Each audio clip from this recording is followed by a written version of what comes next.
Completar quadrado é um daqueles artifícios algébricos que você, nossa, ajuda bastante saber disso. Ter isso na manga é muito útil na hora de encarar algumas questões aí de álgebra e até mesmo geometria, enfim. Certamente que sim. Bom, completar quadrado consiste em você ver uma expressão, um, um binômio, enfim, e você tentar transformar ele em uma forma de quadrática perfeita. Obviamente que quando você vai tentar fazer isso, vai aparecer uma parcela extra e você vai ter que compensar essa parcela. Veja bem, quando você tem um quadrado perfeito e você tenta desenvolver esse quadrado perfeito, você vai chegar no trinômio quadrado perfeito, né? A ideia disso aí, geométrica, você pode ver nesse esquema aí, ó, com esses quadrados. Perceba, você tem aqui um quadrado de lado x mais y, né? O quadrado, por definição, tem todas as arestas de mesma medida. E se você olhar esses quadrados internos, ou esses retângulos internos, né? Quadrado é um retângulo especial, é um caso especial de retângulo, onde o retângulo tem todos os lados iguais, né? Mas tudo bem. Aí você vê retângulos sendo formados internamente, esse quadrado de lado x mais y, de modo que você consegue perceber a área deles. E a área deles forma justamente o trinômio quadrado perfeito se você for somando as áreas, né? Então, se você pegar x mais y e tentar encontrar a área desse quadrado maior, de lado x mais y, você fazer x mais y vezes x mais y, vai ficar x mais y ao quadrado, e isso aí vai resultar justamente em que quando você desenvolver? Nesse trinômio aí, né? Aliás, se você lembra do que é a definição de raiz, de onde vem esse nome raiz quadrada, essa expressão, se você não conhece essa expressão, você quer saber, está aqui no card esse vídeo sobre a origem dessa expressão raiz, que tem muito a ver com isso aqui, certo? Muito bem, então continuando. A questão é que existem situações em que não vem esse quadrado perfeito. Então, quando você reconhece algo que fica parecido com o quadrado perfeito, e você, pela sua experiência resolvendo questões, você percebe que é uma estratégia boa se fosse um quadrado perfeito, bom, aí é a hora de usar essa técnica. Bom, sem indo diretamente, perceba essa situação aqui, ó, veja bem. X ao quadrado menos 8x. Bom, esse daí não é um trinômio quadrado perfeito, nem um binômio quadrado perfeito. Não é um quadrado perfeito ainda, mas está lembrando, né? Repare, se fosse x ao quadrado menos 8x mais 16, aí seria, né? Porque a gente poderia fazer o seguinte, ó, a gente poderia tentar transformar esse trinômio agora em um quadrado perfeito, que ficaria assim, ó, x menos 4, isso tudo ao quadrado, né? O quadrado de x menos 4.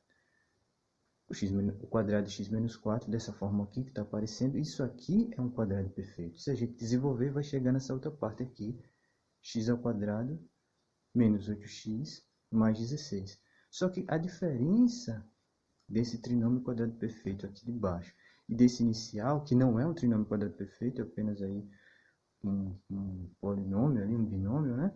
O que acontece é o seguinte, a diferença é 16. Ora, se a gente fizesse o seguinte, se a gente pegasse esse binômio inicial e adicionasse 16, só que não apenas adicionasse 16, mas subtraísse também 16, então ficaria x ao quadrado menos 8x mais 16 menos 16. Ora, esse mais 16 e menos 16 aqui, isso aqui vai dar zero, né? Isso aqui é igual a zero. Então, se isso aqui é igual a zero, a gente está realmente fazendo com que o x ao quadrado menos 8x inicial, né, seja igual a x ao quadrado menos 8x mais 16 menos 16. Essas coisas são iguais, porque isso que a gente adicionou é igual a zero. Então, não modificou o valor em si do que estava sendo computado aí, certo? Bom, então se a gente olhar agora com atenção, nós vamos ver que nessa parte que nós construímos, esse x ao quadrado menos 8x mais 16 menos 16, esses monômios aqui iniciais, ó, esses três primeiros aqui, esse x ao quadrado menos 8x mais 16, eles podem ser organizados como um quadrado perfeito. Como é que ficaria? Ficaria o quadrado de x menos 4. Se você desenvolver o quadrado de x menos 4, você vai chegar nessa parte aqui, nesse trinômio aqui de cima. no trinômio que seria formado só com esses 3 primeiros monômios aqui, certo? Só que existe ainda esse menos 16 originalmente, né? Então, a gente pode construir essa nova forma dessa segunda forma aqui, ó. Quadrado de x menos 4 menos o 16. Agora, vamos comparar essa forma final que nós encontramos aqui com essa inicial lá dada do exemplo. X ao quadrado menos 8x. Bom, esse menos 8 aí é importante, perceba. Esse menos 8 é o coeficiente do monômio de menor grau que foi apresentado inicialmente. Esse coeficiente, se a gente olhar para essa forma segunda que nós construímos, nós vamos ter aqui, no quadrado perfeito aqui, no segundo membro, por assim dizer, apareceu um 4. Esse 4 é justamente a metade do valor do coeficiente que apareceu aí no primeiro membro, que apareceu na situação inicial. Perceba, aqui é menos 8 e aqui menos 4, ou seja, a metade. Só que quando a gente desenvolver, como nós já vimos, né? Quando a gente desenvolver esse quadrado perfeito que nós encontramos, vai aparecer justamente uma parcela a mais, que é o quadrado dessa parte aqui, né? Dessa segunda parte, segundo monômio do quadrado perfeito. Então, a gente teve que subtrair esse valor que apareceu para compensar a igualdade, para que essa igualdade aqui continue sendo válida, continue sendo verdadeira. Nesse caso, como nós vamos fazer essa subtração, nós vamos pensar o que é que a gente está subtraindo, o que é que a gente pode relacionar com o que tinha na frente. Ora, é justamente o quadrado da metade desse coeficiente que apareceu inicialmente. É justamente o menos 16 é o quê? É menos o quadrado dessa parte aqui. Então, será que a gente consegue generalizar esse resultado?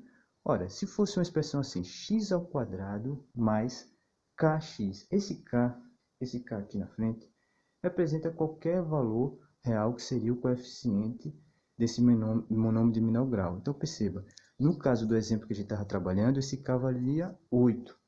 Agora, vamos pegar um k valendo qualquer valor, certo? Se a gente pegar esse k valendo qualquer valor e tentar fazer o mesmo raciocínio que a gente construiu, comparando as situações que a gente trabalhou anteriormente, nós vamos ter o seguinte, que x ao quadrado mais kx, isso aí vai ser igual a o quadrado da soma de x adicionado com metade do k, o k sobre 2, menos justamente o quadrado desse k sobre 2. E aí a gente chega nessa expressão aqui. Será que ela é válida? Vamos pensar na seguinte situação. Imagine, por exemplo, esse quadrado aqui utilizando essa expressão que a gente trabalhou. Veja, se a gente tiver x mais 7x. X mais 7x. Vamos lá. Se a gente transformar justamente com essa relação nova que a gente construiu aqui, vai ficar o quadrado da soma de x mais, 7 dividido por 2, né? Então vai ficar x mais 7 sobre 2. Isso tudo ao quadrado, ou o quadrado da soma de x mais 7 sobre 2, menos o quadrado de 7 sobre 2. Se a gente desenvolver isso aqui, vai ficar o quadrado do primeiro, né? X ao quadrado, mais 2 vezes o primeiro, que é x, vezes o segundo, que é 7 sobre 2. Então, vai ficar 2 vezes 7 sobre 2 vezes x, mais o quadrado do segundo, né? Que é o 7,5. Então, vai ficar x ao quadrado mais 2 vezes 7x sobre 2, mais o quadrado de 7 sobre 2. E menos aquilo que já tinha lá, que é o 7 ao quadrado menos 2, que veio daquela relação que a gente já construiu. Então, se essa ideia for válida, vamos continuar trabalhando.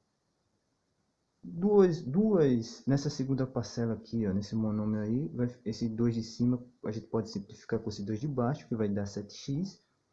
E a soma ali, ó, no final, a subtração no final, o quadrado de 7 sobre 2 menos o quadrado de 7 sobre 2, né? O quadrado de 7 sobre 2 menos o quadrado de 7 sobre 2, vai ficar 49 sobre 4 menos 49 sobre 4, Isso aí, quer dizer, quando você tem um valor e subtrai por um valor de igual valor absoluto, né? Ou seja, ele por ele menos ele mesmo, falando de uma forma simples, o resultado disso, a soma disso é zero, né? O resultado dessa diferença é zero.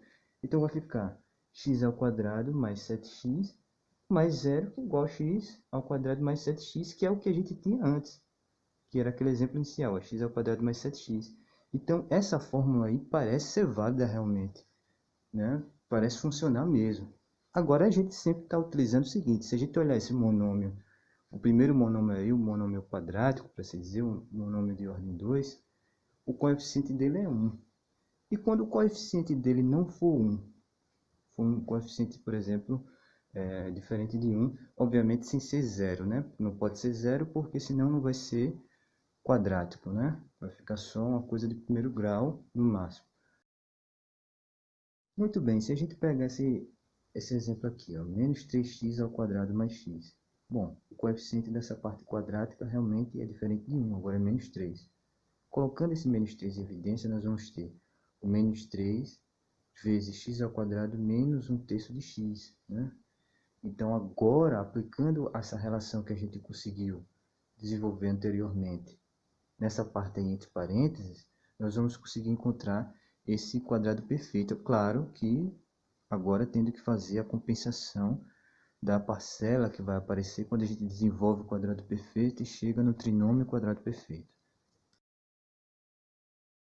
Ou seja, nós vamos ter agora o menos 3, né, que estava lá em evidência, vezes o quadrado da diferença de x em 1/6, menos 1/6 ao quadrado, né, ou o quadrado de 1/6. Veja que 1/6 surgiu por quê? Porque o k agora é 1/3. E lembra que na forma geral ali, perceba, é k sobre 2, então vai ficar 1/3 dividido por 2. É aquela questão de divisão de fração, né? 1/3 dividido por 2 conserva a primeira, multiplica pelo inverso da segunda, aí a gente vai conseguir encontrar aí 1/6. Então, essa expressão está correta até agora, né?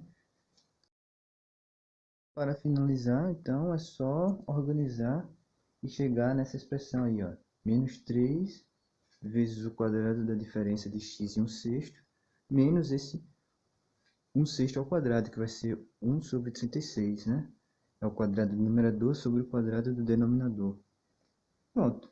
Essa é a forma como a gente pode sair de menos 3x ao quadrado mais x e chegar numa expressão que tem um quadrado perfeito, né? Aí bem expresso, sem perder, obviamente, a coerência do valor que está sendo computado, né? Ou seja, respeitando a ideia da igualdade entre essa forma final e a forma inicial, mesmo quando o coeficiente do monômio quadrático é diferente de 1. Ou seja, dá para generalizar então esse resultado. Quando a gente tiver uma expressão do tipo x ao quadrado mais kx, a gente pode expressá-la de uma forma onde se utiliza um quadrado perfeito fazendo o quadrado da soma de x mais k sobre 2 menos o quadrado do k sobre 2, porque esse quadrado de k sobre 2 vai aparecer quando a gente desenvolver o quadrado perfeito, né? Então, a gente tem que compensar para que mantenha-se a igualdade e realmente essa segunda forma aqui seja uma maneira de expressar algo idêntico ao que está sendo expresso dessa modo, só que agora utilizando um quadrado perfeito, um modo de expressar essa quantidade. Então é isso. Bons estudos para vocês. Se você gostou do conteúdo, se você apoia esse conteúdo, por favor, uma curtida ajuda bastante o canal, compartilhe, se inscreve e até a próxima monitoria. Valeu!